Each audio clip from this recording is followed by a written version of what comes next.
नमस्कार, स्वागत है आपका डे नाइट स्टडी के इस ऑनलाइन लर्निंग प्लेटफॉर्म पे। दोस्तों, आज की इस वीडियो में मैं आपको कंप्लीट इंफॉर्मेशन देने वाला हूं अबाउट CUET PG MBA। यानी कि दोस्तों, अगर आप केंद्रीय विश्वविद्यालयों से लाइक BHU जैसी बड़ी सेंट्रल यूनिवर्सिटी से, या फिर आप जो है हैदराबाद सेंट्रल यूनिवर्सिटीज, या फिर किसी भी आप केंद्रीय विश्वविद्यालयों में अगर आप MBA करना चाहते हैं, अगर आप MBA का फॉर्म अप्लाई करने वाले हैं, तो आज की इस वीडियो में मैं आपको बताऊंगा कि MBA का सिलेबस क्या है। चूंकि नया सिलेबस जो है NTA ने रिलीज कर दिया है, और उसका पेपर का पैटर्न क्या है, क्या आपकी एलिजिबिलिटी क्राइटेरिया होनी चाहिए, और अगर आपको MBA की तैयारी करनी है तो आप हमारे कोर्सेज के साथ कैसे जुड़ करके अपनी तैयारी कर सकते हैं, वो हम आपको आज की इस वीडियो में बताएंगे। और साथ ही साथ हम आपको ये भी बताएंगे कि वो कौन कौन सी सेंट्रल यूनिवर्सिटीज हैं जो MBA के लिए CUET PG में पार्टिसिपेट कर रही हैं। तो कंप्लीट वीडियो को जरूर देखिएगा और अपने दोस्तों तक जरूर शेयर कर दीजिएगा, ताकि उनको भी ये ऑथेंटिक जानकारी मिल सके। दोस्तों, आज की इस वीडियो में हम CUET, फिर से मैं बता रहा हूं, MBA के बारे में कंप्लीट इंफॉर्मेशन आपको देने वाले हैं। यानी कि अगर इसका फुल फॉर्म देखें तो मास्टर ऑफ बिजनेस एडमिनिस्ट्रेशन के बारे में हम कंप्लीट जानकारी आपको देंगे, जहां आपको नया जो सिलेबस NTA के द्वारा रिड्यूस किया गया है और उसको कंफर्म किया गया वो बताएंगे, पेपर का पैटर्न क्या है, एलिजिबिलिटी क्राइटेरिया क्या है, और यूनिवर्सिटीज की लिस्ट भी हम आपको दिखाएंगे। दोस्तों, सबसे पहले हम बात करेंगे जो सबसे इंपॉर्टेंट है कि आपको पेपर का पैटर्न समझना सबसे जरूरी है। यानी कि पेपर का भाई पैटर्न क्या रहेगा वो समझना सबसे जरूरी है। तो मैं अगर बात करूं तो आपके एग्जाम में, यानी कि MBA के CUET PG के एग्जाम में आपके 100 क्वेश्चंस आएंगे। हालांकि आगे मैं आपको सिलेबस डिटेल में समझाऊंगा, लेकिन यहां पे आपको समझना क्या है कि जो आपका सिलेबस, जो आपका पेपर होगा, उसमें 100 क्वेश्चंस आएंगे, जो मल्टीपल टाइप के क्वेश्चंस रहेंगे MCQ फॉर्मेट पे, और 2 घंटे का आपको समय दिया जाएगा सॉल्व करने के लिए। CBT मोड में आपका एग्जाम होगा, यानी कि कंप्यूटर बेस्ड आधारित आपका ऑनलाइन एग्जाम कराया जाएगा। और आपका जो मार्किंग स्कीम रहने वाला है वो आपका, अगर आप एक क्वेश्चन सही करते हैं तो आपको 4 नंबर मिलेगा +4, अगर आप गलत करते हैं तो आपका 1 नंबर डिडक्ट कर लिया जाएगा, काट लिया जाएगा। अगर हम मैक्सिमम मार्क्स की बात करें तो 400 नंबर का पेपर है, यानी कि 100 क्वेश्चन जो है 100 क्वेश्चन आएंगे और 400 नंबर का आपका पेपर होगा। ठीक है, मैं बात करूं कि सर पेपर का लैंग्वेज क्या रहेगा, तो पेपर का लैंग्वेज जो भी आप चूज करेंगे पेपर देते समय वही लैंग्वेज रहेगा। अगर आप हिंदी चूज करेंगे तो हिंदी में पेपर रहेंगे, अगर आप इंग्लिश चूज करते हैं तो इंग्लिश में आपको पेपर देखने को मिलेगा वहां पे। ठीक है, तो ये आपके ऊपर डिपेंड है। बाकी हम एलिजिबिलिटी क्राइटेरिया की बात करें तो आपका जो ग्रेजुएशन है UG जो है वो आपका 50% मार्क्स के साथ होना चाहिए जनरल, OBC, EWS के लिए, और 45% जो मार्क्स वो SC ST के लिए होना चाहिए। यही आपके लिए एक एलिजिबिलिटी क्राइटेरिया है। अब हम बात करते हैं मेन मुद्दे पे। मेन मुद्दा क्या है कि आपका सिलेबस क्या है। क्योंकि भाई सिलेबस को लेकर कई सारे आपके मन में कंफ्यूजन है, तो सिलेबस है क्या उसको हम आइए देख लेते हैं क्या करके। बहुत इंपॉर्टेंट है, देखिए सिलेबस जानना बहुत जरूरी है, क्योंकि किसी भी हम एग्जाम की तैयारी करते हैं, अगर आपको भाई सिलेबस ही नहीं पता है तो हम तैयारी कैसे करेंगे। ठीक है, तो सिलेबस को आप ध्यान से समझिएगा, आराम से समझिएगा। देखिए सिलेबस, हालांकि सिलेबस को जानने से पहले एक और जानकारी कि आपको MBA CUET PG MBA का पेपर का कोड याद रखना है, क्योंकि जब आप फॉर्म भरेंगे, जब आप काउंसलिंग करेंगे, तो हर जगह आपको इस पेपर कोड की आवश्यकता पड़ेगी। तो पेपर कोड क्या है, COQP जो है 12, यानी कि 12th, यानी कि ठीक है, ध्यान रखिएगा, ये कॉमन पेपर है। चलिए हम सिलेबस की दोस्तों बात करें तो यहां बताया गया है कि the question paper will have 100 questions comprise. आपका लैंग्वेज जो है कंपैरिजन वर्बल एबिलिटी या मैथमेटिक्स या क्वांटिटेटिव एबिलिटी है, और आपका इस तरह से लॉजिकल रीजनिंग और मैथ के क्वेश्चन दिए जाएंगे।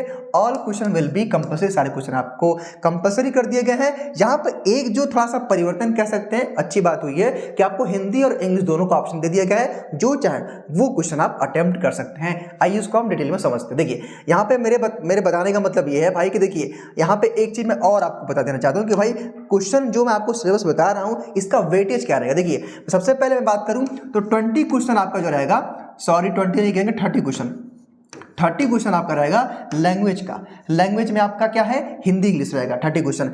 फिर आपका जो 40 क्वेश्चन रहेगा, 40 क्वेश्चन में आपका मैथ्स रहेगा, ठीक है, जो कि आगे मैं आप अभी बताऊंगा, सिलेबस दिखाऊंगा।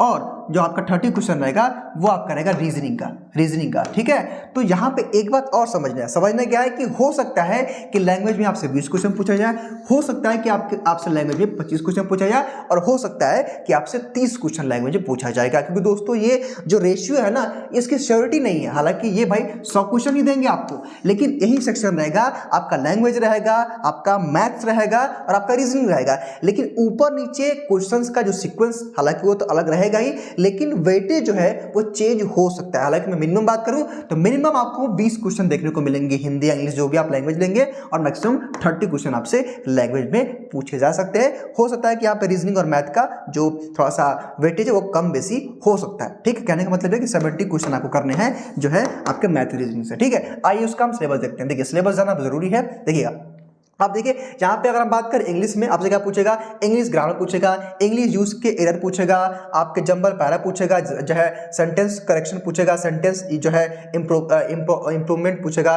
रीडिंग कॉम्प्रिहेंशन पूछेगा, पैराग्राफ कॉम्प्रिहेंशन पूछेगा। ठीक है, और वन वर्ड सब्स्टिट्यूशन है, एंटोनिम्स है, सिनोनिम्स है, और आइटम्स एंड फ्रेजेस है। ठीक, उसके बाद अगर हम हिंदी की बात करें तो हिंदी में आपका हिंदी व्याकरण है, अशुद्ध प्रयोग है, परिच्छेद एवं उचित क्रम है, वाक्य शुद्ध है, वाक्य परिष्कार है, पाठबोध है, वाक्य पूर्णता है, अनेक शब्दों के लिए एक शब्द है, और समानार्थी, विलोम, मुहावरे का जो है लोकोक्ति आपसे पूछेगा। ठीक, बात करें कि सर मैथ में क्वांटिटेटिव एबिलिटी, यानी कि देखिए क्वांटिटेटिव एबिलिटी में आपका एक जो है मैथ आता है, उससे आपके इतने क्वेश्चन रहेंगे, इतने टाइप के। आपका सिंपल इंटरेस्ट रहेगा, प्रॉफिट लॉस रहेगा, परसेंटेज रहेगा, 5% रहेगा, time speed distance, problems on train रहेगा, वर्क एंड वेटेज और टाइम एंड वर्क पे, यानी कि इतने टाइप के जो क्वेश्चन रहेंगे। हो सकता है कि आपके एग्जाम में इससे 40 क्वेश्चन पूछा जाए, हो सकता है कि आपके एग्जाम में 35 क्वेश्चन पूछा जाए, या हो सकता है कि आपके एग्जाम में 30 क्वेश्चन भी पूछे जाएंगे। ये अलग अलग जो है पेपर कोड में वेरी करता है। तो मतलब मैक्सिमम जो है 40 क्वेश्चन आपसे पूछेगा मैथ्स वाले पोर्शन में, और ये इसका सिलेबस है। बात करें कि सर रीजनिंग में क्या पूछेगा, तो देखिए रीजनिंग में आप देखिए लॉजिकल रीजनिंग आपसे क्या पूछेगा, रैंकिंग टेस्ट आपका, लीनियर है, अरेंजमेंट है, मैट्रिक्स है, सीक्वेंसिंग है, सेंटेंस अरेंजमेंट है, केस एंड फैक्टर है, आपके इस तरह से यहाँ पे ब्लड रिलेशन है, कोडिंग डिकोडिंग है, इंटरफेरेंस है, नॉन वर्बल रीजनिंग है, एनालॉजिकल है, सिंबॉलिक बेस्ड है, डायरेक्शन जो है डिस्टेंस टेस्ट है। तो कहने का मतलब यह है कि आप इसका स्क्रीनशॉट लेकर रख लीजिए, और इन्हीं में से आपके एग्जाम में क्वेश्चन पूछे जाएंगे। तो मेरे कहने का मतलब यह है कि ये आपका पेपर का सिलेबस है, इसको आप जो है रख लीजिएगा। बाकी हाँ, डाटा जो है इंटरप्रिटेशन से भी आपके एग्जाम क्वेश्चन पूछ जाएंगे। ये सारी चीज़ों को आप यहाँ पे लर्न कर सकते हैं। ये आपका एक तरह से रीजनिंग का ही पोर्शन होता है, आप सबको पता होगा जो लोग तैयारी कर रहे हो। ठीक है दोस्तों, तो ये आपका सिलेबस है, इसका आप स्क्रीनशॉट लेकर रख लीजिए। मैं हट जाता हूँ, बाकी इसी के अकॉर्डिंग आपको तैयारी करनी है, और एनटीए ने इसी का जो है लेटेस्ट सिलेबस एनटीए ने जारी किया। ठीक है, तो ये आपका सिलेबस था। पेपर का कोड याद रखिएगा, बहुत इंपॉर्टेंट है, COQP12, यानी कि 12 कर सकते हैं। ठीक है, अब दोस्तों बात आती है कि सर हम हमेशा CUET MBA की तैयारी कैसे करें दोस्तों। तो अगर आप प्रिपरेशन करना चाहते हैं, देखिए इसके बाद में बात करूंगा कि कौन कौन सी वो सेंट्रल यूनिवर्सिटीज हैं जो CUET PG MBA में पार्टिसिपेट कर रही हैं। लेकिन उससे पहले अगर आप CUET PG MBA की प्रिपरेशन करना चाहते हैं तो हमारा जो बैच है वो अगले मंडे से स्टार्ट होने वाला है, और अगर आप हमारे बैच के साथ जुड़ना चाहते हैं तो फीस काफ़ी अफोर्डेबल है। 749 रुपये में ये पूरा कोर्स पढ़ाया जाएगा, जहां आपको रीजनिंग, मैथ और आपके जो है लैंग्वेज की जो पूरा सिलेबस होगा उसको कवर किया जाएगा। वहां पे आपको वीडियो लेक्चर्स मिलेंगे, आपको DBB यानी कि प्रैक्टिस सीट मिलेगा, आपका ऑनलाइन मॉक टेस्ट होगा, डाउट सेशन होगा, और आपको सब कुछ कंप्लीट प्रिपरेशन यहाँ पे कराई जाएगी। इसके लिए आपको हमारे जो है ऐप को प्ले स्टोर से, जो हमारे ऐप का नाम है DNS एजुकेयर, आपको प्ले स्टोर से डाउनलोड कर लेना है। और आपको अगर फर्दर कोई भी इंफॉर्मेशन चाहिए तो आप हमारे डिस्क्रिप्शन बॉक्स में विजिट करेंगे, वहां पे आपको ऐप का लिंक भी दिया होगा, और वहां पे हमारा हेल्पलाइन नंबर भी होगा, जहां से आप कॉल करके हमारे कोर्सेज के साथ जुड़ सकते हैं और अपनी तैयारी कर सकते हैं। दोस्तों ये है जो है हमारा कोर्स, हमारे जब ऐप में आप विजिट करेंगे तो चीजें आपकी दिखेंगी। बात करेंगे सर टॉप यूनिवर्सिटी कौन है जो CUET PG में MBA में पार्टिसिपेट कर रही है। देखिए दोस्तों, अगर हम टॉप मोस्ट यूनिवर्सिटी की बात करें, जहां आपका BHU आता है, DAVV आता है, यहाँ हैदराबाद यूनिवर्सिटी आता है, झारखंड यूनिवर्सिटी आता है, और आपका पंडिचेरी यूनिवर्सिटी आता है, BAB यूनिवर्सिटी आता है, AKTU आता है। हालांकि दोस्तों टॉप मोस्ट यूनिवर्सिटीज इतनी है, हालांकि मोर देन आपका 100+ यूनिवर्सिटी जो है CUET MBA में पार्टिसिपेट कर रही है। अभी मैं आपको आगे बताने वाला हूं कि आपको अपनी, जैसे मान लीजिए आपका ड्रीम यूनिवर्सिटी है, जैसे मान लीजिए बहुत सारे बच्चों का क्या होता है जो है BHU होता है। ठीक है, तो आपको अपने ड्रीम यूनिवर्सिटी, जैसे मान लीजिए कि 100 वो यूनिवर्सिटीज कौन सी हैं, उसका लिस्ट कैसे चेक करना है वो मैं आपको आगे बताऊंगा। लेकिन अगर आप हमारे कोर्स के साथ जुड़ना चाहते हैं तो ध्यान रखिएगा, आपको प्ले स्टोर से DNS एजुकेयर ऐप को डाउनलोड करना है, तभी आप हमारे कोर्स के साथ जुड़ सकते हैं। आइए अब हम एक और मुद्दे की बात करते हैं। मुद्दे की बात यह कि अगर आप CUET PG MBA का PG का मतलब कि ऑफिशियल सिलेबस डाउनलोड करना चाहते हैं, इन्फॉर्मेशन बुलेटिन को देखना चाहते हैं, या हर एक जानकारी लेना चाहते हैं, तो आप कहां से देखेंगे ये समझिए। देखिए आपको इसके लिए सर्च करना पड़ेगा CUET www.nit.nic.in पे यहाँ पे पीजी की सारी इन्फॉर्मेशन है और यहाँ पे इन्फॉर्मेशन जब आप टाइप करेंगे तो इन्फॉर्मेशन बुलेटिन है और सिलेबस भी है। तो आइए हम आपको इन्फॉर्मेशन बुलेटिन को डाउनलोड करके आपको बताते हैं कि कौन कौन सी वो सेंट्रल यूनिवर्सिटीज हैं जो इसमें पार्टिसिपेट कर रही हैं। हालांकि आपको इसको डाउनलोड करके देखना पड़ेगा दोस्तों, क्योंकि बहुत बड़ी, क्योंकि ये 800 से 900 पेज का है,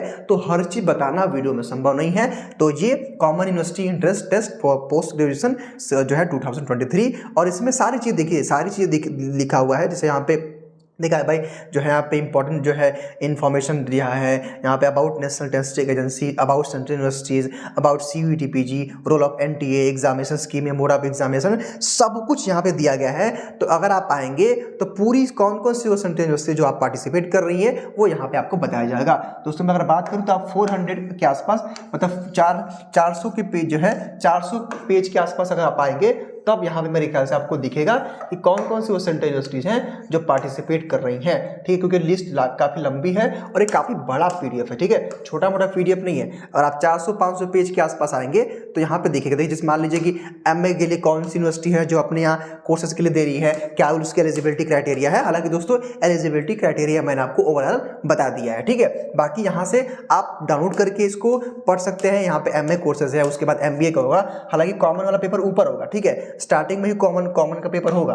ठीक है, आइए मैं आपको अगर दिखाऊं एक आठों, तो कॉमन पेपर आपका ऊपर होगा। ठीक है, कॉमन MTech है, कॉमन पेपर है। ठीक है, देखिए MBA आ गया, यहाँ पे MBA आ गया ना। जैसे यहाँ MBA में आपका सोबत institute of engineering and technology है। ठीक है, तो MBA की एलिजिबिलिटी क्राइटेरिया क्या उन्होंने देखिए बता दिया सब कुछ। ठीक है, तो अलग अलग दोस्तों क्राइटेरिया है यहाँ पे, अलग अलग जो है यूनिवर्सिटीज़ हैं।